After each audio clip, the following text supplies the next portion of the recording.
Hi, are we good? Yeah, yeah. How is everybody? Good? Yeah? Sleepy? Who wants to have a siesta? Nobody? Only me? Yeah. Well, first of all, thank you so much for being here, for doing this marathon of ideas, talks, hugs, and smiles. So we are really appreciative. Well, I'm Mahsa. I'm one of the co-founders of Athens Nomad Fest. The first edition was last year. This is the second one, and we are truly excited to have you here.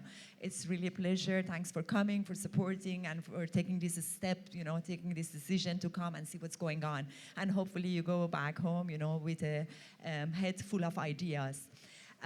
So the subject of this panel is actually very close to me too on a personal level, because I'm obviously a digital nomad. I've been nomading for since 2013, a very bad year, to start anything. But and it's been a long journey, and Greece is what I would call home. So this is basically my home. If you are a nomad, or if you have friends that are nomads, that usually nomads don't talk about home. They usually say base. So I also mostly say, like, Athens is my base. And when people ask me, like, when are you going back home? I said, I don't go back anywhere, but I have a base, and that's Athens, and that's what I would call home. So anyway, so I'm very delighted to have this talk with our guests here. We have Vasilis. I'm not gonna try to even pronounce his family name. Yes, that's the biggest challenge in Greece, You would never know on which street you are and what family name your friends have. But Vasilis is a deputy mayor of the municipality of Kalamata. I don't know, who knows Kalamata among the parties? Oh, it's everybody, okay. Not the olives, right? Yeah. And he's in charge of the strategic planning and climate neutrality, and he's been actually a big advocate and a big supporter for us for Athens Nomad Fest. He's been very helpful, and we really appreciate that. Like, without your help, it would have been very difficult to pull this together. Well, thank you so much for coming here. One more year, please, one applause. Yeah, thank you. And also, I'm delighted to introduce Step Sinatra. Can you sing? Okay. So when first I heard your family, I said, oh my God, he must be connected to, Sinatra. But Step has been a very old nomad, like myself. And he was back in his other life, the Wall Street trader. He got badly sick. He lost his job, his opportunities, his money, his health. He had to work on it, and at some point he came up with the idea that maybe that was not the place that he belonged to, and that wasn't maybe the job that he wanted to do. So he's been nomading for more than 20 years, and just like myself, he calls Greece as home, but his home is very different to my home in Athens. He lives, I think, in one of the most idyllic, loveliest islands in Greece, in Hydra. And there are absolutely not even bicycles in Hydra. So you walk. Anywhere you want to go, you walk. And actually, that's, I think, also pretty much in line with his project. He has many different projects. He's also an author of a book about grounding. Does everybody know what is grounding? Yeah, for those who don't know what's grounding, it's just like you really want to be grounded on the ground, like, take connection to the earth, and I think that's the perfect island for somebody with that project. And we have the lovely co-founder, Lotus, of Athens Nomad Fest, of Avena. Yes, and it's been quite tough for her, so maybe even a big applause, because as you can see, it's not that she eats a lot, she's pregnant, and it's been very tough. Yeah. Yeah, it's been tough for her to, do this project, and also for us. We all went with her through this pregnancy. So, and apart from Athens Nomad Fest, also Lotus arranges pop-up co-livings in Crete, beautiful island of Crete, and in some other areas, rural areas. And the idea is to bring nomads not only to big cities, to metropoles, to places that are anyway visited by tourists, but also take them to rural areas and help the communities, just as we had a talk before with Safir, just give back something to the country where we are. And last but not least, we have Androniki. She is the head of marketing of Work from Greece. She's been one of our also very helpful, supportive, valuable sponsors year after year. And I'm very delighted to have you one more here. Thank you so much for your support. And she is also, if you have some questions, I mean, she's not representing the government of Greece, but she knows a lot about digital nomad and all the paperwork you might need to know if you are thinking of moving to Greece. So you can always reach out to her. Well, a big applause for our attendees. Thank you so much. Well, so let's dive into the topic, Greece as a digital nomad hub. As I mentioned, for example, myself, I've been a nomad. I've been moving, non-stop from a place to place, from country to country. I've been to all major nomad hubs. Just an open question to you. What are the 3 nomad hubs that you would think of in the world? Chiang Mai. Thank you, Vansko. Da Nang, yes. Any other? Medellin, exactly. So if we talk about like in the remote work world or in digital nomadism, when we talk about digital nomad hubs, places, locations, cities that attract a big community of digital nomads, Athens is not one of them. And Greece is never mentioned, actually. When I tell people that I'm based in Greece, they'll say, oh, I didn't know digital nomads were also in Greece. Yes, they are, we exist. So we have places like Bali, like Chiang Mai, like Mansko, just a mountain town in Bulgaria, Medellin, Latin America. Da Nang is becoming a huge hub for nomads. Greece is still far away from that, and there are certain challenges there, right? We have a big city, we have the housing issues, we have the inflation, we have the tourism that kind of like takes the living space from the nomads. But it's an amazing place, right? We all agree. It has amazing cuisine, amazing, one of the most ancient cultures, sunshine, the taverns, Uzo, Chipuru, Greek hospitality, and the Athens Nomad Fest, right? So I'm just gonna dive directly to the first question, maybe, Androniki, because for any nomads before moving to a city, the legislation is very important. So what is exactly the digital nomad visa in Greece? What do you think about that? So thank you all, first of all, for being here. Me representing Marketing Greece, who is a private not-for-profit tourism promotion organization. We started basically Work from Greece, which is our initiative aiming to both inspire and support digital nomads who are considering of making Greece their next base, as Maxa said. Yeah, so just to answer your question, so for any European citizen, there's not a visa requirement, so to come to Greece and to stay as long as they wish, like make Greece their base. Of course, after a certain amount of months, so after 183 days, they may be tax reliable. But for non-EU citizens, so what happens then? In 2021, when we started Work from Greece, it was actually when also the digital nomad visa started. This basically invites non-EU citizens to apply, and they take 1 year residency. There are some requirements to obtain the visa.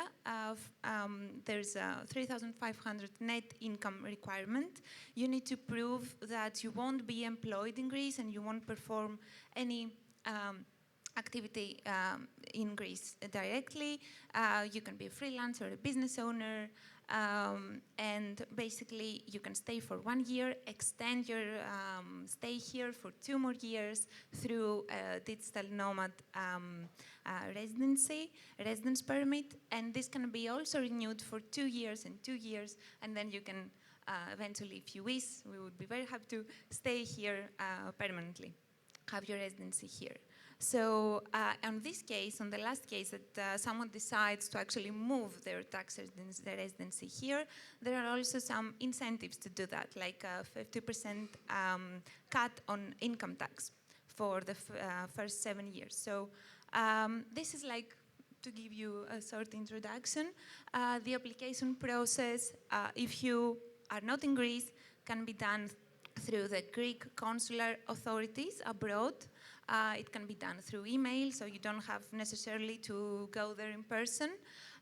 If you are in Greece, there is another process. So let's say you come to Greece on a tourist visa and you wish to stay here for maybe a few months or even a year. So you can apply, even online, for a digital nomad residence permit, which has a duration of 2 years. Yeah, so this can be done from Greece. Thank you so much for your input about that. I don't know how familiar you are, about the comparison between the Greek digital nomad visa and like all the other ones, for example, from Spain or other neighboring countries. How competitive and how realistic do you think the digital nomad visa in Greece is? Yeah, well, first of all, I have to be very clear. We do not actually process, like we're not the authority, we're not the government, so we don't really do the paperwork and they go through the whole process. We can help anyone, like guide them through. The truth is that, for example, we see a lot of countries that have either higher or lower income requirements or even a bigger duration. But if you think about it, like 1 year, which can be extended for 2 years and 2 more years, this can add up to a lot of years, basically. Most of all, what we've already also been in touch with the ministry about is how we can make the application process fully online. So this, at the moment, is not possible for the digital nomad visa, and it's, I think, a requirement, considering you guys, if you are interested, this should be able to be done online. Yes, so I think that's Thank you so much. And also, just to add something, in terms of, let's say, the processing time, basically it's a fast-track process, so it's supposed to be like within 10 days you should get an answer, but then until you finally get the visa, this can take a few months. So this would also be improved, I hope, in the next years. Well, as I mentioned, basically, a lot of things are amazing in Greece, but I think the bureaucracy is something that really needs a big push and a big change, and we all know it. It's worldwide. It wasn't invented in Greece, so it's not their fault. Not one of our strengths. Yes, but then so we have, as you can see here, for example, in our panel, we have kind of like a representative of the government, we have the municipality, like regional communities, and then we also have like nomads or private initiatives trying to bring nomads and to create a thriving and a healthy ecosystem for the nomads to come and to stay, actually. Lotus, you've been you've been organizing a lot of pop-up co-livings, right? That basically, tell us a little bit more about them and what is the challenge of building a community? Yeah, thank you very much. Yeah, I have indeed. So I'm one of the founders here at Athens Nomad Fest, but mainly also of Evnia. And we have been bringing digital nomads to several places around the world for a few years now. But since 2 years, we're really focused on Greece because I also fell in love with Greece. I'm a nomad myself. And after being in so many nomad hubs around the world, I realized, like, wow, Greece has so much to offer, but there's actually so little going on for digital nomads. So yeah, started bringing digital nomads here, and then specifically to villages, because I really love the villages here, and I realized that a lot of places have tourism during the summer months, but then actually in the off season are completely empty, although there's accommodation there, there's actually everything there. And I was like, that's such a pity, because Greece is also very beautiful in the off season. But then of course comes the challenge, like, how do you bring people to a village How do you make them want to join you in like a random village that they haven't heard of yet? And I think that really comes with community. So it's very important to have a community leader, community manager, because nomads at the end, of course, we travel for the places, but most of all, I think we travel for communities. We travel for people, to find our people, to be able to live our lifestyle, be able to work, be able to do the things that we love. So yeah, a challenge for us has been like, how can we bring that to a village? So one of the challenges, of course, has to do with internet, for example. Like when we started, I had the idea to bring people to villages here, I think about 2.5 years ago. At that time, the Wi-Fi was so bad in the village that we wanted to bring people, and I had to wait for Starlink to arrive in Greece before I could actually do this project. So that, for example, is a challenge. So we have logistic challenges like where do people work? We had to transform local restaurants into like co-working spaces, stuff like that. But then other than that, of course, also really showing Greece in the off-season, showing the crafts, really interacting with the local community. So making sure that, you know, we can show what Greece has to offer, and that comes more with a marketing perspective, but most of all, make it engaging for the nomads. So, for example, we make sure that we have a program that every day the nomads have so many things that they can do, that they can, for example, I don't know, harvest the olive trees or just have yoga sessions on the rooftop. Like, we have to make it attractive for nomads, because otherwise, yeah, why would you maybe come to this village? So, a lot of challenges, but it is possible. So yeah. Thank you so much. As you mentioned, many times nomads, for them to take a decision where to go, a big factor is obviously the weather. You know, is the weather good or not, the cost of living, but also why. What can I do there? What kind of community is there? I don't want to be by myself just working from a, you know, shabby cafe with bad internet. You know, what reasons do I have to go there? So talking about community and you being on the, you know, government or regional side, Vasilis, what is like your, did I wake you up? Yeah. Yeah. So what is your take, like from, you know, it's a different, because we have the private sector perspective, and then, you know, you are like the ones that do maybe the legislation and the execution. What is your take on that? How would, for example, Kalamata build a community? Well, first of all, I want to thank you for the invitation. I'm really glad to be part of this panel. I have to be honest, I'm here on behalf of the municipality of Kalamata. Kalamata is a small city, but I will talk on behalf of everybody that's in some kind of authorities. Cities are in the streamline. Municipalities are the first degree connection with the citizens.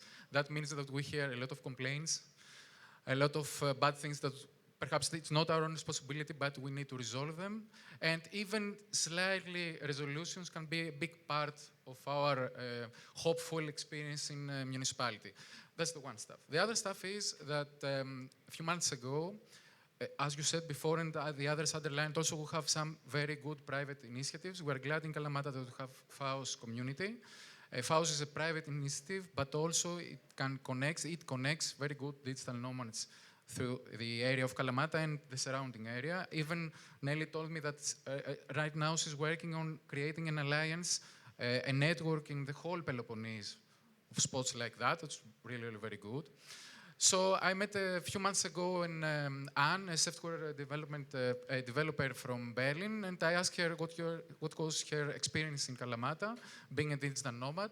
She told me that, you know, in the morning I could work near the sea or in Nelly's spot.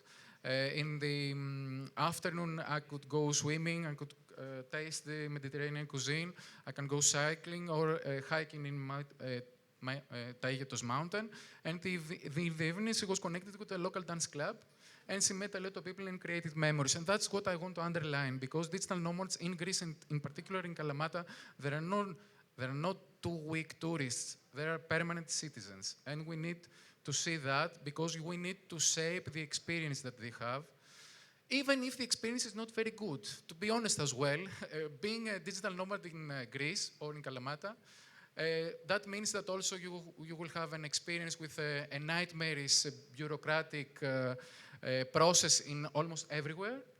You have to go to a public hospital. I mean, thinking that, okay, I'm dying right now, but then walk out, passed out free. This is from somehow we can achieve that. Even ordering a simple coffee can be a little tricky because what is a Freddo espresso or a Freddo cappuccino, and there are so many theoretical aspects about that. So I can definitely say that unpredictably, being a digital nomad in Greece is an unforgettable experience. Starting with your family name. It's my second year having him as a guest, and I still cannot pronounce the name. So, I have a question now for you, like especially for the foreigners, but also for the Greeks among us. If you had to choose, if you imagine Greece, what would you imagine? City or island? Who would say island? Hands up. Okay. And city?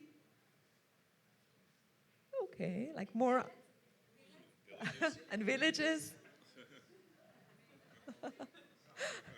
Okay, so here's a question for you, Steph, because you are actually living as a digital nomad and OG in one of the most special, like most curious, most unique islands in Greece. So how is the experience for you living there? And you are quite close to Athens, but still, it's a journey to go there and come there. And you've been living there for 5 years. Is there any nomad community there? Well, if you call donkeys nomad community, then yeah, maybe so. So yeah, as she said, thanks Masha, I live on an island that has no cars and really only donkeys. So if you want anything, you need to walk into town. For me, that's 45 minutes, carry your groceries back and do this whole thing. In terms of digital nomads living in Hydra, yeah, there's an eclectic crew of us that have mysteriously just found each other. And I think that's the beauty of this lifestyle, which a lot of you agree, right? You travel all around the world, you meet these amazing people, and somehow you just end up in awesome spots. And then Hydra is that place. So, quick show of hands, who actually lives in Greece now? Okay, bravo. And who doesn't live in Greece that wants to live in Greece?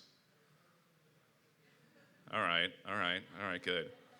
Well, if there's anything I want to say to make you guys feel better that you live in Greece, number one, in my opinion, and the reason that I actually moved to Hydra, and it's the no cars thing, is it's a healthy lifestyle. So this is key, and I don't know if this comes up, but success in my definition is never determined by how much money you make, what house you have. It means nothing. And I'm an American, so we really believe in that kind of crap. But to me, it's about your lifestyle and identifying that and feeling passionate about it and being healthy, because that's priceless. For me, I was a Wall Street trader, as Masha said, and I lost my health, totally destroyed at 25 years old. And I had to spend 10 years, spent all the money that I made on Wall Street as a trader, trying to get better, and somehow, obviously I did, but I found myself in Hydra. So I just want to emphasize that the people that I meet are also on that path of hey, I want something that's great for my body, great for my lifestyle, because I'm 10x more productive and I'm way more creative, and that's what that allows me. So those are the kind of digital nomads that I think that I have found, and that Hydra really represents. It's that creative island. So yeah, it exists. Thanks for your insights, because I'm a fan of traveling, and I also run a travel agency. And whenever I heard about Hydra, I heard, oh, only VIP and rich people and actors live there. So you're not actor. Maybe you are rich, but I'm glad to meet a nomad, because I said, okay, I'm just gonna delete it from my list of places to go, because it's just an expensive place and rich nomads go. But I think there is a place for everybody there in Hydra. Yeah, but it's also a real artist community. I mean, super. Creative. So yeah, you find that vibe, and very creative. It's the Leonard Cohen vibe, exactly. Okay. Thank you. I have a question, for each of you, just one word, if you could answer. What do you think is the competitive advantage of Greece as a digital nomad hub in comparison to any other nomad hub city or country in the world? So, well, I would say it's the competitive advantage of Greece as a destination brand in general. Like, it's the people, it's the connection you have with them, the sense of philoxenia, so how we welcome strangers, we want to connect with them. So I think that's a need of digital nomads as well. So they try to connect, to feel welcomed. So I think that's something it's on our DNA, and that if I had to mention only one, this would be it. I can totally relate to that. I mean, the reason why I came here and I fell in love with Greece and I'm still in love is just the hospitality of people and friendliness. I think this is the number one thing for me. Yeah, thank you. Lotus, apart from beautiful, handsome Greek men, somewhere sitting somewhere there. Yes, you're in the front. Yeah, also that. I would say it's very much the combination of the culture, like such a rich and old culture, in combination with the nature that is actually so unique in Greece. All these islands, there's the location of where it is. I think that already you cannot find it anywhere else. But also what nature brings. So, for example, even the food here, you know, the cuisine is amazing. The products, everything that grows here, I think that makes it very unique. And then, of course, yeah, you find that in the villages. So, the villages. Thank you. Yeah, I like that, thanks, the nature. And I think the United States failed on three things, which is food, air, water. Complete. I mean, bang. So what does Greece provide? The best of those three inputs. You need good inputs for good output. So you got sunshine, you got the sea, priceless, absolutely priceless. The good food, like you mentioned, the access to nature, just, you know, stars at night. I mean, all of these inputs are, I think, what make just, you know, successful, amazing, creative people. So to me, it's hands down like nature. Whoa, a lot of good stuff was said about my country, but I have to say deep down it's about humanity. That's, I think, the spirit, the civilization was born here, and I think even in a very tough moments of history, we seek for humanity, as in hospitals, as in, let's say, in communities, embracing, engaging each other. We have been in a financial crisis for the last 10 years. Even that, we succeed in managing, tackling these challenges, and we're still standing right now. So I guess at the end is humanity. If you, I hope not, but if something happens to you, then you will find somebody in Greece that he will open his house, that he will give you, he will take care of you, even in the remote communities, the remote villages. So I guess that's the end. At the end, it's humanity, and you can find real people. Thank you so much. I think like we all, I don't know, sometimes when I talk to my Greek friends, they say, Masa, what brought you to Greece? What do you like so much about Greece? And I like people. People are amazing. I mean, I like ouzo, I like the, you know, Greek feta cheese, I like a lot of things, but it's just, I think at the end of the day, it's about people and community. So in some places we have, for example, communities of nomads, but that's like a bubble. Bansko is a very good example of that. It's a small mountain village, you know, in Bulgaria.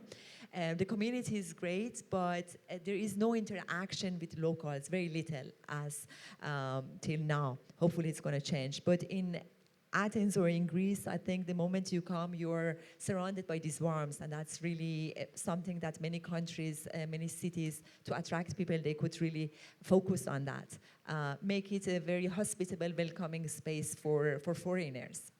We started with the good things, with advantage. Let's go, you know, to the real world, to the bad things. What would be the biggest disadvantage of Greece as a nomad hub in comparison to other countries or cities? I guess bureaucracy. It can be really nightmarish. It is Chinese to Greek and Greek to all the other parts of the world.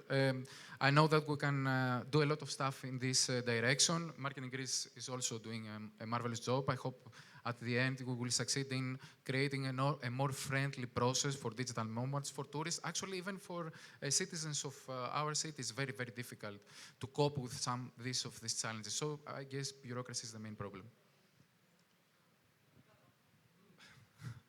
I'm stumped on this one, but I would say it's a bitch to get to.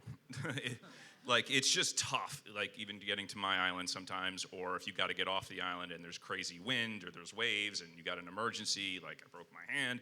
I mean, like, that lifestyle can be a little bit challenging, but that's also there's a silver lining there. Infrastructure. Yeah, infrastructure. That's exactly it. Infrastructure, back to Starlink, total mess for years, but now that's resolved. I'm still ordering it. I'm waiting for it. Yeah, those kind of things, like, sometimes I let go of the comfort, like Amazon, forget it. It'll be 3 weeks, the package comes totally broken, but, you roll with it. You don't need that shit anyways. So, like, it's back to simple life. So there's always, those little, and donkeys, right? Yeah, I would add to that, indeed, sometimes things are a little bit slow here. If you want to get things done, if you have amazing ideas and you're like, come on, let's do things here. You need to be really patient. You need to really, you really need to move mountains sometimes to get the things done. So that would be one of my biggest challenges here, is that things are slow. Things take a lot of time. Yeah. I think they covered everything. Yeah, but in general, also from the feedback we have and from our, like, the nomads we talk to, it's also like a matter of, like, how do I move from one place to another? So the transportation, so again, it's infrastructure and the whole, like, network of, we have so many amazing places around Greece. So you're here, we really invite you to explore other places around Greece since you are already in Athens. And yeah, I think it's possible. It can be tricky, but it's worth it. Well, thank you so much. I mean, I think we could go on about this forever and ever, right? And we can continue at dinner. But I'm being frowned upon. I think, like, we are running out of time. So last question. Would you recommend to digital nomads to come to Greece? Well, yes, of course. I think it's a rewarding experience for both digital nomads, but also I think digital nomads are also the best ambassadors of Greece, and also the cultural exchange. So what you will get in return and what you will leave behind is something truly valuable. So I hope this will be an unforgettable experience for you coming here and stay here for longer. Yeah, I of course agree. I mean, I made it almost my personal mission to bring people to Greece. I would say especially because this is still kind of an emerging nomad hub. So it's a really interesting time to be here as a nomad. There's a lot that you can still bring into the community. There's still a lot of room for new ideas, new initiatives. And I think that's really exciting. There are already a lot of places that are, they are packed for nomads. So for that reason, I would definitely recommend Greece, yeah. Yeah, I mean, if you want great lifestyle, just peace and bliss when you need it, but you want to interact with an awesome community and great people, and it's relaxed and it's chill, you get everything. You get all that. So to me, it's like just a no-brainer. But everybody's different where you are in your life, It's like, what do you really, really want? But I knew what I wanted, and it fits my bill 100%.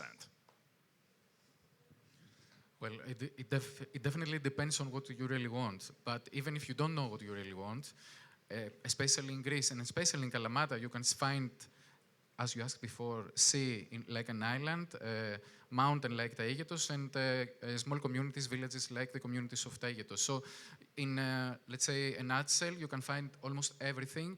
And the most amazing part is when you are trying to find what you want deep down, then you can experience an amazing landscape of ancient ruins and the Parthenon and things that have been done there many, many years before, and be connected also to the ancient spirit and actually the humanism, Olympism spirit. You're very right. For me, it's also always mind-blowing that, I think I'm like, an active user of the new technology, right? That's my lifestyle. I'm using, internet, fast Wi-Fi, ChatGPT, all different, open AIs. But I'm here in Greece, like one of the most ancient places. I'm, sitting in a cafe working with Acropolis view. So this paradox is very interesting, and I think it brings also a bit of perspective to what we are doing. We are not just like digital nomads or working remotely. We are also part of this ancient history that Greece really shows to us and brings into life. So this is something that as foreigner I really appreciate working from Greece. Well, thank you so much for your time. Thank you also for the stamina, for this, for your interest.